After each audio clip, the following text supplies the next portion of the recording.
Welcome everyone to Mastering the Art of Posing. I want to start with some key concepts. 7 key concepts when we're talking about posing. Okay, so build your own database. This comes from my experience as a portrait photographer, and I used to basically collect magazines. I had, I don't know, thousands of magazines.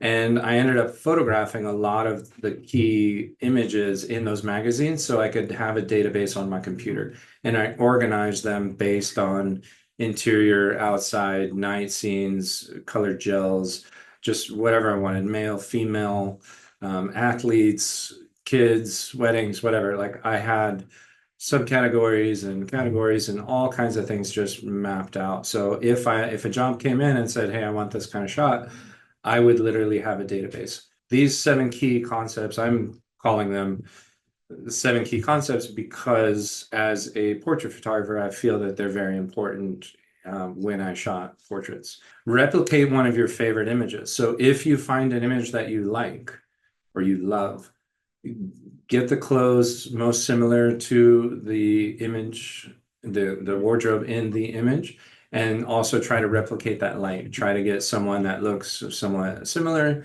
and see how close you can match that. Now, cameras are different, retouching is different, but pick an image and it's a very good exercise for you to do, regardless of what it is. If it's smoke or if it's a night scene, if it's a sunrise, whatever it is, try to replicate that image that you chose.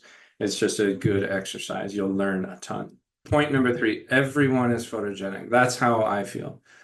I feel that it's up to the photographer, and this is subjective, so everyone's different. But I approached it as glass half full. So when I was photographing somebody, it didn't matter if they're a model or not a model, regardless of age or anything. It was up to me to make them look their best. Now, I had a team of people, wardrobe stylists, hair and makeup, and all that kind of thing. And your lighting's going to help, but also understanding your camera, picking the right lens, being having the right perspective above or below or that kind of thing. And we're going to get into all this. But I think it's really important for the photographer to have that, or at least it was for me. I'm speaking subjectively. It was very important for me to have the perspective, I can make everyone look photogenic. And I believe that is true. I wholeheartedly believe that's true. So number 4, talk to them, get them out of their head. Because a lot of people that aren't professional models are in their heads, literally. They are thinking about, do I look good? Do I have, 2 chins as my, whatever it is, right? And there's so many different things, and people aren't used to just, okay, now pose and turn and this and that and raise your shoulder. You get them to talk. So I'd always sort of get them talking about something that they would want to talk about. And I would just list them and kind of prompt, but I would strategize to get the result that I wanted. So it was a little bit of, okay, now turn, drop your shoulder, but also, oh, tell me that story again. Or if it was a really good story and they got a really genuine laugh, I would actually tell them to tell me that story in different words. And it would kind of be just a dialogue between us of, let's get you out of your head. And they knew I was doing that.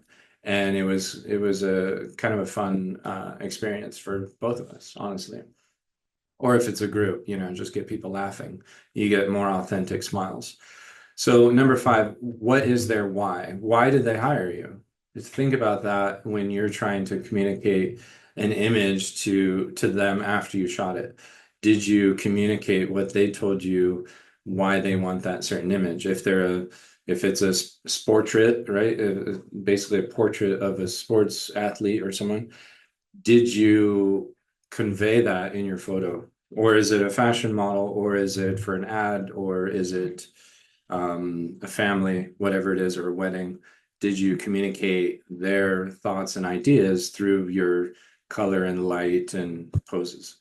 Now, number 6, pay attention to the bridge of their nose. No one talks about this, or I haven't ever taken a class that's ever talked about the bridge of the nose, but we're going to get into the bridge of the nose because something later in my career, I really started paying attention to where that bridge of the nose is, because this bridge of the nose right here can intersect with the eye.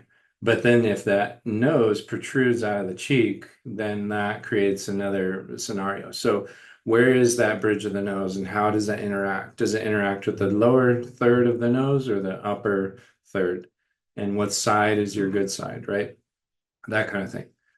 Practice, practice, practice. I can't state that enough. The more you shoot, the faster you learn because everything is a learning experience. Every face is different, but there are some similarities when it comes to people in general.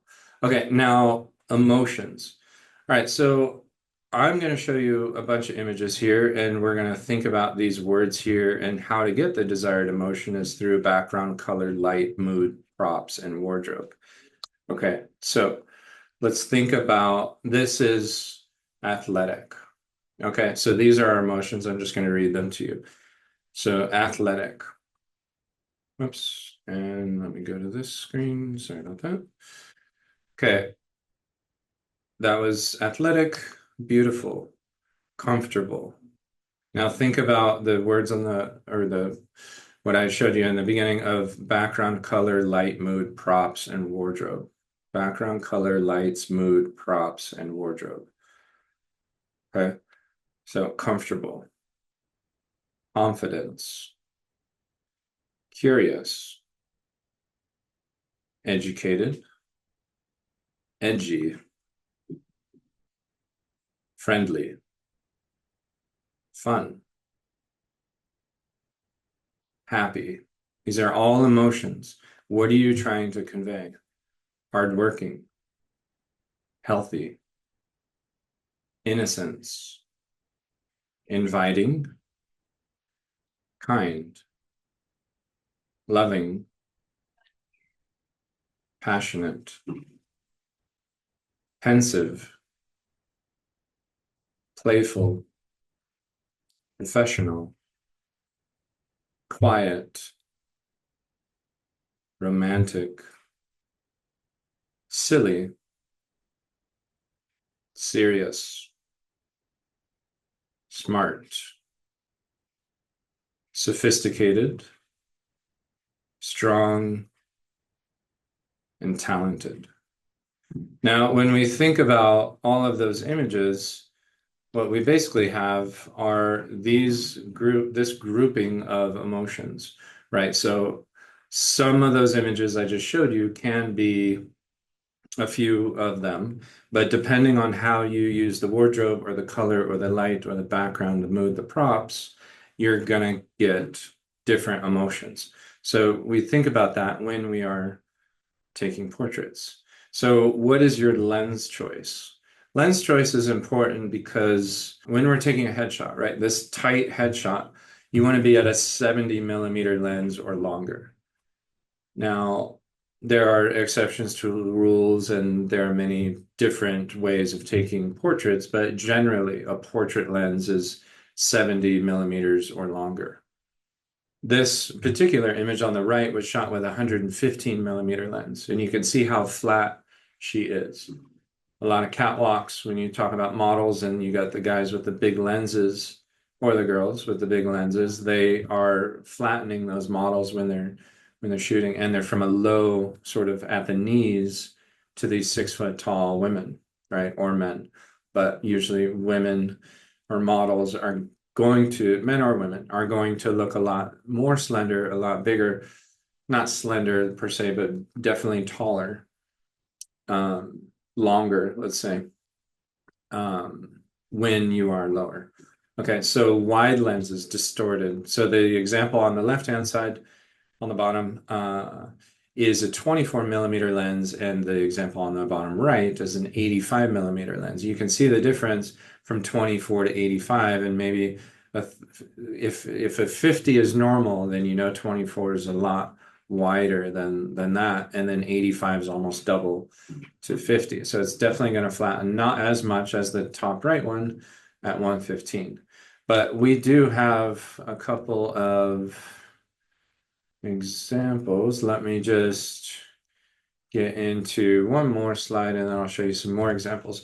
All right, so camera angles. When we talk about selfies, for example, on the top right, like shooting down you're above eye level. So you're going to get you're going to bring out the eyes if they have the eyes open. The eyes are going to go a lot bigger because you're actually looking up at the camera. So it's great for selfies because it also slims the subject. You're going to get more forehead, especially with a wider lens, like a lot of our cell phones have, and you're going to get a shorter neck. So depending on how you position your head, you will get a longer neck or shorter neck. But if you're shooting down or holding the camera up, then you're going to get that effect. Okay. And then shooting up, like the image in the middle on the right, it's a little more intimidating. They're going to look larger, right? So it's great for athletes and that kind of thing. You look at NFL players, if you get low or any sort of sports, any athlete, you're going to make them look more intimidating, stronger, that kind of thing. And eye level. So if you want to relate, whether you're photographing a dog, a kid, a baby, stuff like that, unless you're topographical and shooting straight down, you want to be at that eye level wherever they're at. So if they're on the floor, right, then you want to be at that eye level. So the bottom right is an example of that. Let me just show you a couple things, a couple images speaking to those things that we just talked about. All right, so that was emotions. This is lens choice. Okay, now think about these two lenses, right? So I have the metadata over here. I'm using Bridge. This is Adobe Bridge, and we're going to go through these folders here, right? So lens choice. This is more of a wide angle lens. You can see that compared if I compared these two, right? This, whoops, let me get rid of that. That lens, I think it's a 50. Yeah, this is a 50 millimeter lens, and this is probably something like a 24 or somewhere around there, right? I don't have the metadata. And all the photos I'm showing you are from Adobe stock. So if you want, and they all came free with my subscription to Photoshop or Creative Cloud. So when you when you prepare a database for yourself, you can use Adobe Stock. I built this whole thing just specifically for this class. So think about the difference between a 50 and maybe a 20 or somewhere around there, right? How it changes the face, right? And you can see the metadata here. I'm using a 100 lens. Well, they were using a 100 lens, and it has the camera info too. So if you know EF, then you know what brand that is. So, right, this doesn't have any metadata. Here's a 70, right? So just think of angles, perspective, and lens choice. So this is a 70. So it's also gonna, depend on the bokeh. So this is a 1.4, so 1.450, nice lens, right? And they shot pretty wide open. It's maybe even as wide as that lens goes, or that lens is a 1.2. So you're going to blur the background, and maybe you just want the lips, tip of the nose, and eyes in focus, and it's just a straight on headshot. And we're going to talk a little bit more about like the diamond and the triangle effect and that kind of thing in a bit. But I just want to talk lenses just for a second, right? 85 millimeter lens. This one, 150 millimeter lens. Now compare this to our first one, and you see the difference. Distortion, this left one over here is much more flattened, that kind of thing. Now let's talk just for a sec, just to be thorough with portraiture and poses, selfies. So most are taken from above, like we said, and this is the one that was in that example. And you can definitely see 24 millimeter lens. I'm kind of right at her eye level and shooting from above, same kind of thing. So the person, as we all know from taking selfies, the person closest to camera with a wide angle lens is going to appear larger, going to be more distorted, and that kind of thing, right? So selfies are fun. It's not like you shouldn't do them. I actually prefer selfies rather than having someone else take our photo because it's kind of like a memory, an intimate memory between us in the photo. And they come out great and they're fun. All right, so now rotation. Let's just talk rotation for a sec. So if I compare these two, and please stop me if there's anyone that has any question so far. Raise your hand or just turn your mic on and feel free. I'm happy to back up. We got a lot to cover, but I'm happy to back up and go over anything that you would like. Okay, so just feel free or put it in the Q&A. So rotation. I have a few examples here. This is a horizon line, this is a vertical line, and this is lined up with the eyes. Okay, this was the original, and I just put this red line here to show you kind of what I would do. A lot of times what I do is I straighten it based on the eyes. You can do that in Lightroom, Photoshop, and if you don't know how to do that, please connect to our free coaching with me, and I'm happy to show you how to do that in Photoshop or Lightroom or Capture One or whatever program you're using. Will just simply rotate and line that up. So I'll draw a line, whether it's vertical, like I drew a line here, picked one, and I didn't rotate this photo at all, but this photographer who used this, they're using a 35mm lens, so it's going to distort. You're going to get converging lines, meaning that since you're shooting up, they're all going to converge at the top. They're just angled this way. So a little bit skewed. I did not change this image. I probably would if I shot it, but you could literally just pick one of these lines and straighten it the way you'd like. And I did straighten this based on the horizon line of this patio or this area here. I didn't use the eyes, and I didn't use the eyes of him either, although they're pretty straight. I did use the eyes with her because there is no other horizon line. I do have a pet peeve when it comes to ocean. I don't want the ocean to be draining to one side. I want that horizon line on an ocean, unless it's just absolutely completely on purpose, but something that's just a little skewed, I'm going to straighten it. That's just me. So that is a little bit about rotation, and let's see. And then now we're going to talk cropping. Okay, so where should you crop? Now, it's important when you think about cropping because the narrow parts of the body are a good place to crop, like his waist down here in this bottom right photo, or even on her kind of on the upper arm and above or below the knees. So this left bottom image is a good example of that. So that's where I would crop.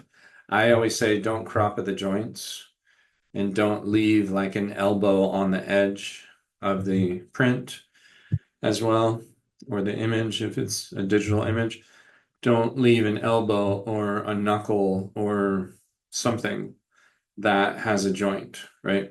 So shoulders, knees, ankles, wrists, that kind of thing. Don't crop. That's my philosophy on that. And I think there are some photographers, probably most photographers would agree with that statement. That is just me. I feel that there's tension along the edges, so don't leave that joint there. So as well, this is the example that I showed you before. I just did it backwards. All right, now head. So I'm going to work my way from the head down into the mouth, the neck, the shoulders, the arms, the hands, and we're going to basically go through all of these things when it comes down to posing. Okay, so our head. Now, it's important to know your better side. If you don't know your better side, go into the mirror or take a, shutter release and take a picture of yourself to find your better side. What side do you look best? You can do a profile. You can do a 3/4. I'd say do a 3/4 and a profile and a straight on shot. That's usually what I did for whenever I did castings. It was always straightforward, 3/4 profile, and then straightforward 3/4 profile, and I'd have a shot of that, and then the back of their head as well. And I would know where their better side is. So if they got picked in the casting, let's say, but if you're shooting high school seniors or a wedding or something, you'll have an image of that person before. So find out what their better side is before you start shooting, and then you can strategize accordingly. Most people part their hair as I have a middle part. Most people part their hair on their better side, and they usually turn to that side, right? So where's their hairline? Do they have a shaved head or bald? So think about hair when it comes down to hair. I have a few examples of hair here. So let's just go through these real quick. Now, lighting is important when it comes to hair, as you know, and I'm just going to run through these. So just for what it is, please draw your attention to the hair. You can think about the arms and the light and that kind of thing, and look over to the left to see the focal length, but really pay attention to that hair and the light, because if someone has hair like this, for example, you are probably not going to place that light to her right, camera left, right? Because her part is on her left. So think about where that is and how to pose her, right? And then this as well, if you're going for that kind of in your face, messy look, maybe you have a fan or you're outside, it's a little windy, or maybe she likes that look or you like that sort of, just natural kind of thing happening. Then how does that work for your light and your image, right? Same thing here. You see the part on this side and the sun is coming from that side as well. Think about if you knew where the sun was, but she had it parted on the other side, you couldn't maybe get this shot, right? So the light's going to be different, right? So just think about hair when it comes to posing. A little bit of movement. Again, part on this side, that's probably her better side. Same thing here.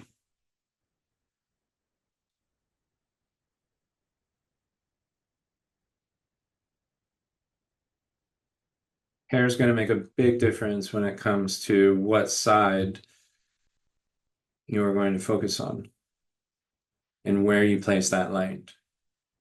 There's broad and short.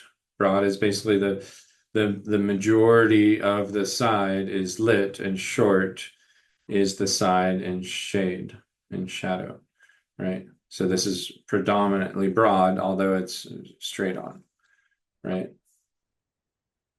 This is split lighting. We can get into lighting patterns, but that's a different webinar. So a little bit of movement here and that kind of thing, right? So this is hair. Now we're going to talk about the bridge of nose here. Let me go back to our slide. All right, so eyes, and let me talk about the squinch. All right, glasses and eyes, and then we'll get into the bridge of the nose. So squinch, this is from Peter Hurley. Basically, it's narrowing your lower eyelid and your pupil. It's kind of, if you've ever seen that movie, Blue Steel, and with Ben Stiller, he's got this kind of just like kind of glare. It's kind of this nice look where you just kind of dim. It's not like you're squinting. Peter calls it a squinch. It's kind of in between that. So it's a cool thing to do, just to kind of dim it, and it's like these piercing eyes, right? Now, if you're photographing glasses, you can pop out the lenses easy. Depending on the glasses, some are more difficult than others. But another thing you can do, if you're getting glare straight on your glasses, it's easier for women, but as you can see, the arm of my glasses is going into my hair like this. So the incident angle is down like this. Now they won't be able to see, but you probably can't tell so well in a photo. So especially with a woman's long hair like this, covering the arms of the glasses. But if you can remove the lenses, that's even better. Then you won't get the glare. Or there's Photoshop, generative fill, or you can just retouch the eyes. But I would suggest removing the lenses. I've found that that works best. All right, so the bridge of the nose. Bridge of the nose is this intersection with the eye. Okay, now let's just look at some of those examples here. All right, think about the bridge of the nose. Now, different cultures have a higher or lower bridge, and it's better or worse, and you can play with it. I kind of like a bigger bridge because I can play with it. And what that means is, like, I'm looking at this part where the eye intersects with that bridge. Maybe you can see my right, this part right here. So it's basically intersecting right here.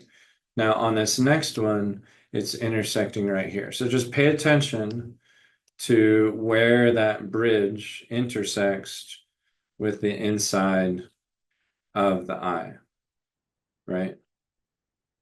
So this one doesn't really necessarily, but nevertheless, I threw it in there. Now I'll leave it like this so you can kind of see the lens. If you want to know the camera and metadata and their ISO. So just, but think about that bridge of the nose and how it intersects with the eye. And if it goes out of the cheek or not. I would, the majority of times, I would not have that nose protrude out. If you can see me right now, my bridge is over covering this eye, and my nose is protruding out of my cheek. So if I just bring it back a little bit, it's inside that cheek. I found when I was, and I learned this honestly from like which photo is better, having 50 photos of the same sort of pose almost, but her or him just moving the head just a little bit. And I started to pay attention to that bridge. So the next time I shot, I'm paying more attention to the bridge and if that nose is protruding. This is an insider trick. Honestly, I've never taken a class or I've never had anyone ever teach about the bridge of the nose. And I found that in my later years of taking portraits, I was consistently focused on that bridge of the nose. And the more I focused on it, the better my portraits got, quite frankly, because I was completely aware of where that nose is and how it intersects with the eye. So there's a lot to be said about lighting and their better side, and is it better to have 3/4 or frontal or split lighting or Rembrandt or loop, which is butterfly, or there's so many different aspects when it comes to portraiture. Here's a nose protruding out, but in the bridge going into that back eye, that left eye. Okay. Now I'm just going to speed this up a little bit because we need to get through a bunch of stuff. But that is the bridge of the nose. Okay.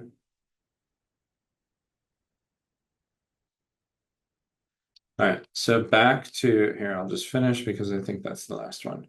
Okay. See that bridge of the nose right there? Now, next, we are talking about the mouth. So this brings up a key point when I think about communicating to your person. Now, it's super important to get them out of their head. So I'll say funny, stupid things in the most ridiculous way. And I learned this from Peter Hurley from taking his headshot intensive. If you've seen previous webinars, I took his intensive many years ago, and not for his lighting, but more for his people skills. How did he talk to the people?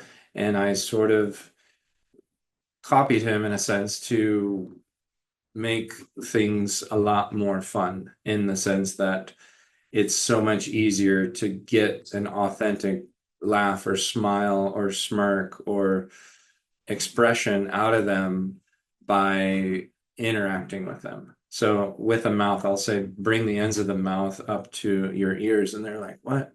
And you say it again, and then they're just kind of like, okay, that's just weird. And then you get like an authentic laugh.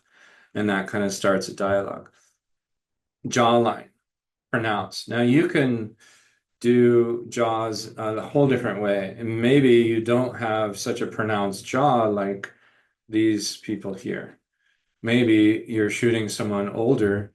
So do you want to shoot underneath? You're going to get a whole lot of neck.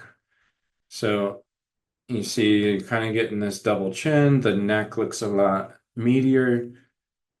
So you can do something like this. Have them jut their chin out. If you can see me, I'm literally jutting it out. It looks better in photos. So if you raise that camera up a little bit or hide it with a turtleneck, use your wardrobe to your advantage, how do you get that jawline to look better? Right? We're not all photographing supermodels and that kind of thing, but pay attention to that jawline. Right? And then neck, for example, this is what you don't want. And maybe your model doesn't have a slender neck like this, right? So let's get into our next slide. Let's go back to that for a second. So here's slim, narrow, elongated, and relaxed, right? And then we'll talk about shoulders, and we'll talk about that other thing in a sec. So slender neck. Just look at the neck here, or maybe you cover it up. How is the neck of your subject? Can you accentuate it? What can you do to it? And here is an example that I say don't do, because these are very strong neck muscles, which she has developed, but they show a little too much, and I don't think they look particularly amazing in this photo. The lighting is spectacular, but it kind of brings it brings too much attention to those muscles in your neck. So you don't want this. Okay. Now, let's back up. We'll hit the shoulders in a sec. Two things here. All right. I think this is a good book when talking about body language without saying a word, by Cassia and Patrick Wazowski. I might be pronouncing that incorrectly, but it is an awesome book when it comes to how are you perceived by others and how do others present themselves. The more you know about your own body language, the more that you can communicate that to your subjects.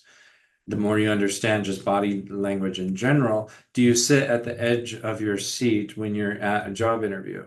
They say you should, because it's a little more, you look more interested. Do you fold your arms? And we're going to look at folded arms in a sec. But how are those body languages interpreted to the idea? Just like Start With Their Why, which is also another book, Start With Why. That what do they want to convey, and have they conveyed it to you, and do you have enough knowledge to convey that in your photograph based on the pose that you chose? So Microexpressions, this, I follow her on Instagram, Annie Sarnblad. She is a microexpressions expert, and she'll break down the microexpressions of authentic smiles and, turning to the left, or certain things, different things that people do. She'll break them down and explain them on her Instagram. Really cool stuff. I think it's very interesting, especially when it comes to portraiture. So check out those two things. Now, shoulders. Okay. So we went through the headshots. Now, pyramid effect, triangular effect, diamond effect. You can see this here, base of triangle with a headshot. Now, this is basically, let's go back to our headshots here. Now, base, here's our base of triangle right here, his shoulders, and then it goes up to the head. So it forms a triangle, right? All of these headshots form a triangle as the shoulders as the base of the triangle. Okay. And then let's talk about, here's our shoulders, but let's get back into our PowerPoint. So let's just go through these for a second. I'll show you some photos. So triangular effect, that's the thing, and the base of the triangle, we talked about that. And widest part of the body. So when you're frontal, your shoulders are going to be the widest part of your body, but they don't have to be, because you can be profile and then turn your head frontal, or they can be 3/4. And are they relaxed or tensed? They can be unevenly weighted, which we'll see in a sec, and then turn head in opposite direction. Okay, maybe your shoulders are pointed to the right and your head is pointed to the left, and maybe it's 3/4 of each. Let's check out some shoulders, right? Unweighted. Okay, and let me just catch up over here. All right, so unweighted as well. And again, she's facing the left. Her shoulders are open to the left, and she is turning to the right. Same thing here, right? Just focus on the shoulders for now. Just think about the shoulders. I know there's some photos that are repeated, but because they're worth talking about in different contexts. So unweighted, seated, elbow on knee, frontal, throw in the hands, frontal, right? Just think shoulders, frontal head, frontal shoulders, unweighted, right? So these are shoulders. Now let's talk about arms. Why? Okay, so we can talk fashion, dance, business, right? Your sleeves or your sleeves with fashion. So you maybe have poofy sleeves. Maybe these sleeves are really long and covering your wrists. Maybe dance and movement. You have some things going on, like your clothes are spinning around. Now, your arms can also work when you talk about couples. Are your arms touching the other person in a flowing movement wrapped around that person, or are they stagnant? Headshot, what's the relationship to shoulders when you have a headshot? And the action, whatever your action is, just be intentional with that uh, with your arms.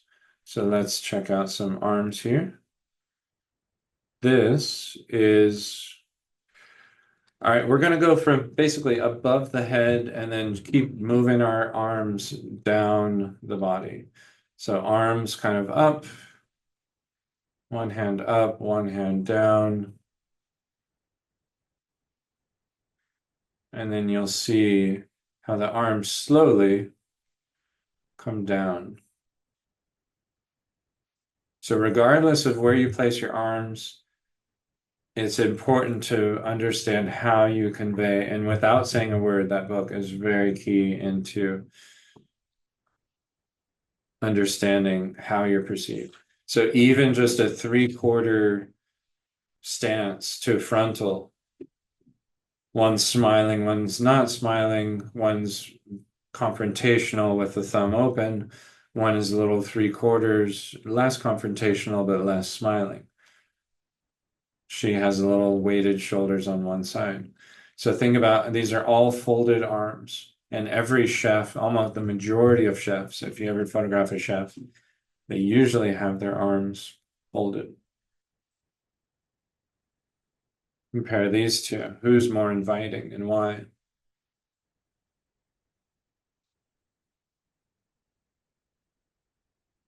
Another chef, folded arms. So arms are a big thing. Let's compare this guy to him. Who is more inviting, right? Think about what you're conveying when it comes to arms. Now the arms come down. So when your hands are on your hips and your fingers are face down, your shoulders are going to be anteriorly rotated. So they're going to rotate towards camera. And when they're opposite with fingers up, your shoulders are going to come back.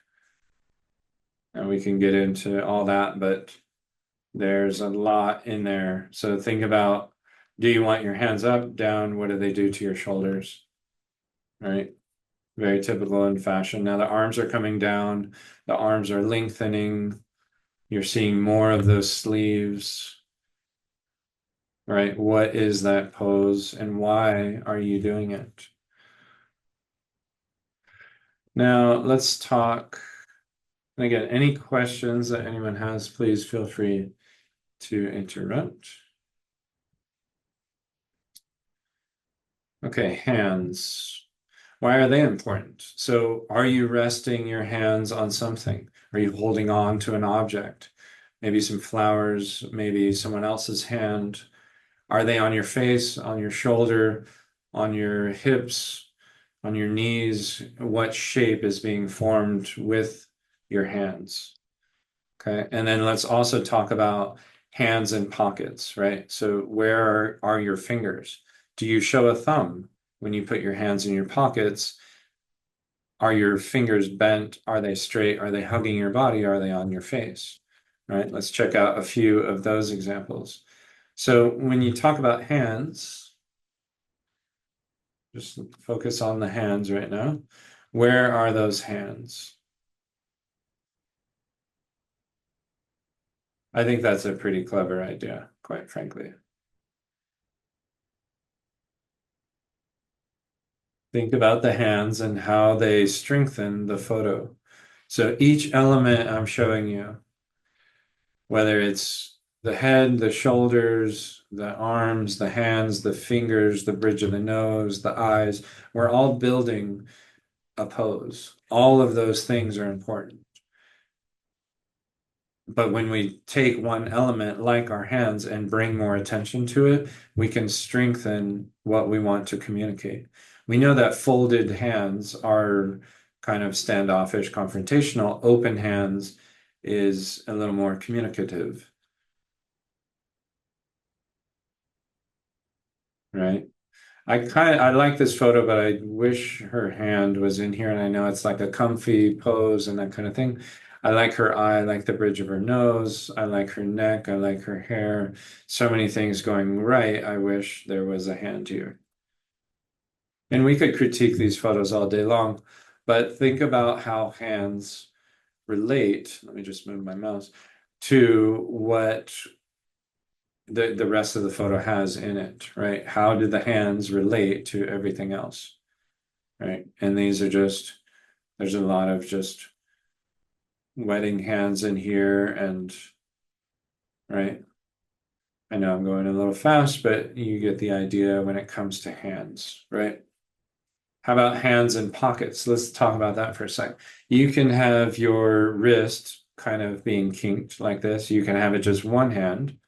You can have both hands, thumbs out, little pockets, big pockets. How do those hips relate? And now we're going to start talking about hips.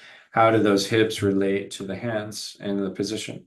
Now, I generally like the thumbs out, but in or just a couple fingers in, here's hands completely in. But I think she can do this because of the light and how it's side lit and you know there's hands in here. Whereas this one, you're like, where does hands go? You can kind of see them, but I would still probably throw a hand out. Now, let's talk about hips. All right. So photographing groups of people, you can do things, you can tell how all of, let's just talk about these two on the right-hand side. Their heads are together, but their hips are apart. Their heads are together and their hips are together. Now, depending on what you want to convey, and these are both athletic photos and yoga and whatever they're doing, but you can definitely get a sense of closeness, oneness, connectivity, and that kind of thing. Whether you choose to bring the hips apart or together, that is your call. So think about that when you're talking about hips. And then do you want your hips frontal? Do you want them 3/4? And what does the weight do? A lot of people say start posing with your feet. And I've never thought about that like that. I've thought more about what do I want to convey? And then what that will dictate where the feet are. But some people say start with the feet and then that'll dictate the hips and then that'll dictate the shoulders and that kind of thing. And you can do either, quite frankly. So think about the hips, how they shift. So just look at the hips when we go through these, right? Now let's talk legs. We're just going to talk legs for a sec. All right, so let's go through the top here. So we got our legs apart. You got more stability, more confrontational, or you have maybe a twisting action. Let's just skip the together one for a sec. Twisting action, which is this dancer right here. Or you have the together, which is more like a catwalk, a model walk. It's very slendering, kind of that upside down triangle.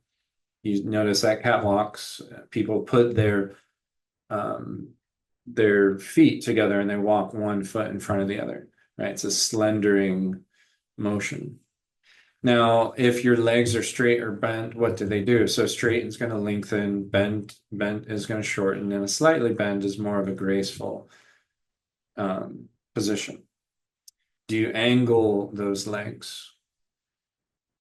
And if you're on the ground, are you seated, weight shifting with legs to one side, just like this in the bottom photo? And I would say do not bend the knees towards the camera, meaning like your leg is bent and you're going straight into the camera. I think the knees look weird. Okay. And here are some legs. All right, so just focus on the legs where they are. I have this photo in here too. You'll see a lot of this when people take photos of themselves. It's like one leg in front of the other kind of thing. So crossing that over, right? There's that photo again, or you're down to her level, almost like a frontal, but her legs are one in front of the other, right? Kind of a profile shot. Okay. Now let's talk action because we did kind of mention it when we talked about that dance photo. Let's just go through these real quick. So when you photograph someone in action, where are their arms, for example, and their legs? The more bent they are, the shorter they're going to look. And the same thing with arms. The shorter their arms are going to look. But also, what do you want to convey? Right? Is it a character portrait of them working? Well, what does that look like to you? What are their arms doing? What are their legs doing? What is their head doing? And where are you positioned to them? And what about your lens choice? All right, there's that photo again. So here's some walking, moving ones. You see this a lot in fashion, and so many things you can do with young kids, older people, and so many different things. There's that photo again. Dancers are amazing to work with if you've never worked with them, and big flowy dresses like that are super fun. All right, now let's talk about some seated. All right, so perspectives, positions, we got standing, seated, lying down. All right, so are you using chairs, stools? Are you leaning towards them, leaning away? We have some images with stools in them. And the standing ones, do you have a chest out like this guy? It's very kind of like, I'm strong. Or this guy sitting on some steps, or these two lying down. Are you topographical looking down on her, or are you at her level looking straight into her? Think about where you are in relation to that. So we have some seated images. Let's get into those. So maybe she's sitting, he's standing. He's sitting, she's in a car, right? There's that image again. So just think about in relation to legs, to arms, to camera position, what you want to convey, how you want to convey it, where their face is turned. Is it towards the shoulders, away from the shoulders, into the light? Are they profile, frontal, three-quarters, all of these things? I personally think Annie Leibovitz is a very good, and also Lindsay Adler is a good two resources. You can look at both of those photographers. There's so many other photographers. Annie Leibovitz was always my biggest influence, and she certainly is incredible at posing people. So when we have some people on stools in studios, how do we use the stools? Are they sitting on them? Maybe they're not sitting on them correctly or as they're normally used, but we can certainly elongate the legs, shift our weight. And even if we're doing a headshot, maybe they're on a stool, right? Or maybe they're lying down. Like here's that shot again. Here's a nice profile lying down, a little further up. There's that shot again.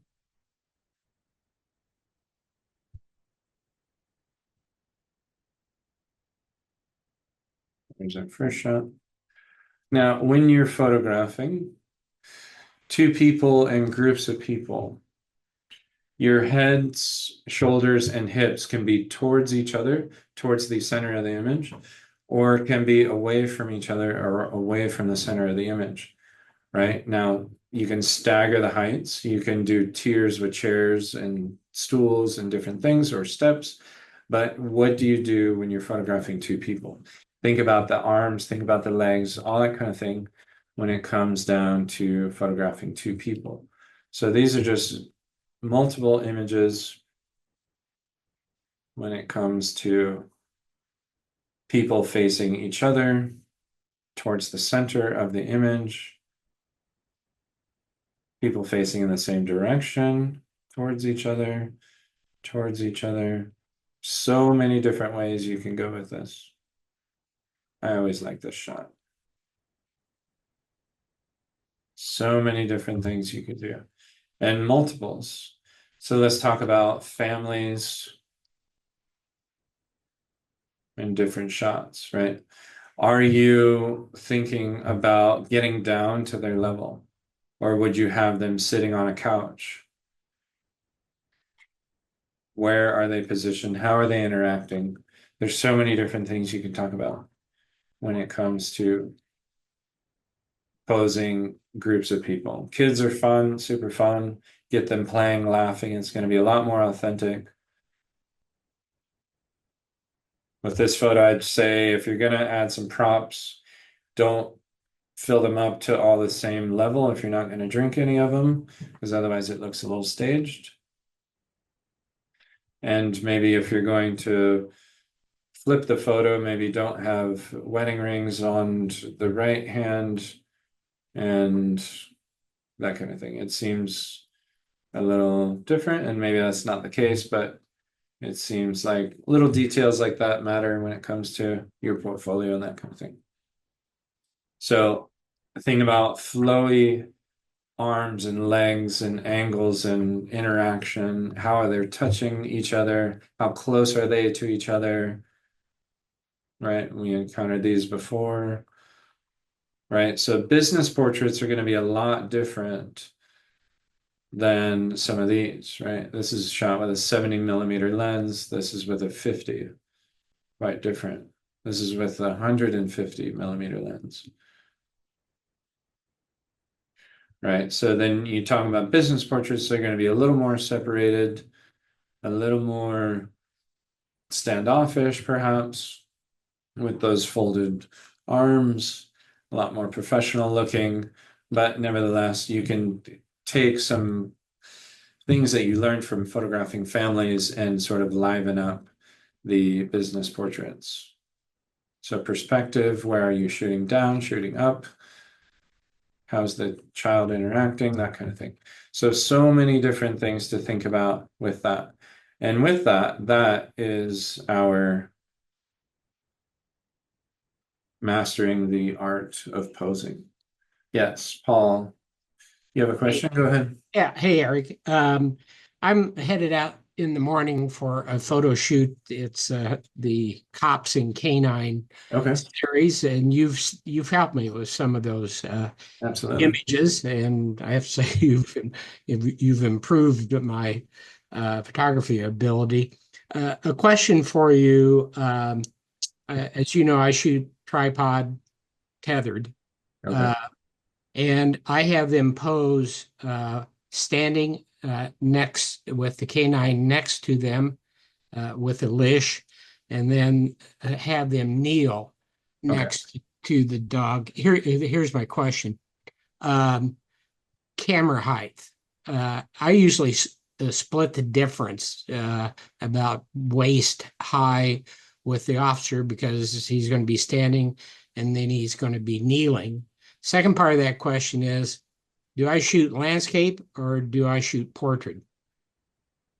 So I think I'll answer it with the second question first. I think having enough space around your subject is important. So if you can back up, if you want to shoot not such a wide angle lens to distort, I would try to back up as much as possible to give you extra space to the right and left and top and bottom. So if you're planning on adding a graphic to it, or you need some extra space for their layout or frame or print size, then it really doesn't matter if you shoot. I would probably shoot portrait just because it is a portrait and they're standing, but I would definitely give myself some extra space to the right and left. Yeah. So if you decided to, do a landscape shot or a square image, then you at least have some room. The correct height when shooting two different things. German Shepherds are pretty big dogs, so if they're sitting, they come to about a little above the knee, I want to say, but depending on who the officer is and how tall they are, how they are in perspective to the dog, I think that matters. So if you have an overly tall guy like 6'8", and then the dog's really small, I think you need to be a little higher. But if you're shooting maybe someone who's 5'10", I'd say split the difference between the dog and the person. So maybe just below waist high, but I wouldn't necessarily use such a wide angle lens because the longer lens you have, the flatter it'll be. So if you can back up, the less distorted it'll be, and you can be lower and get both in focus. Just make sure your f-stop is enough to get the dog and your officer in focus there. Thank you. Yep, absolutely. Someone asked a question, why should you not crop at joints? And I think it's just a tension thing. I think, there's a saying like rules are meant to be broken. And I think there's always that case where you can break that rule, and I've probably done it, but I think in the general sense, and we probably have some examples in here of maybe, cropping at a joint. And, her elbow is like right here, maybe, but you don't really see it. Or her elbow is like right on the edge. I think that's a little tension. I'd rather have it up like this. This is a little close to the bottom.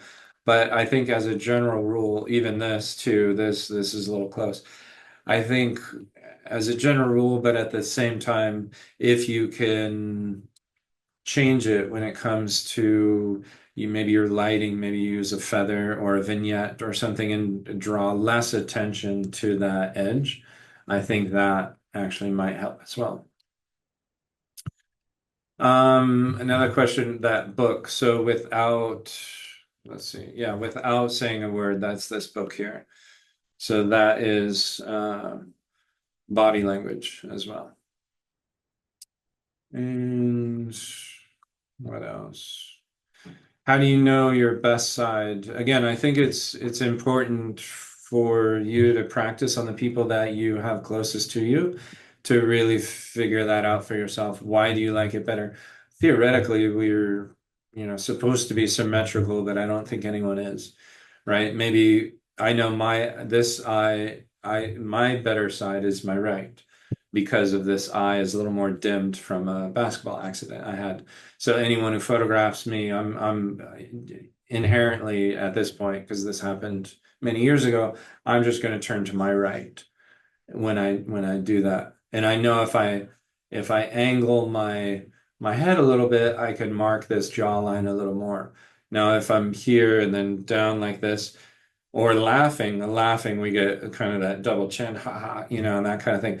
But if I remember to mark that jaw here and turn to the right, I know that's my better side. So how do you know what your better side is? I think it's just practice on people that you have access to, like your kids, maybe your husband or your wife or your girlfriend or boyfriend, whoever they may be, just, take some shots of them, see what their best perspective is, and play with that bridge of the nose. And what else? Yeah, I think that is it. Any other questions? I'm just going to stop this share here. Any other questions anyone might have?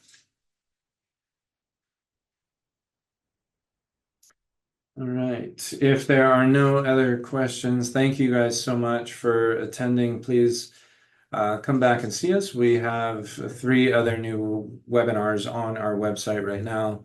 It is AI and Photoshop automation, part 1 and 2, and then tips for better indoor portraits. And that's October, November, and December. So thank you guys so much for the time together, and we will see you in the next one.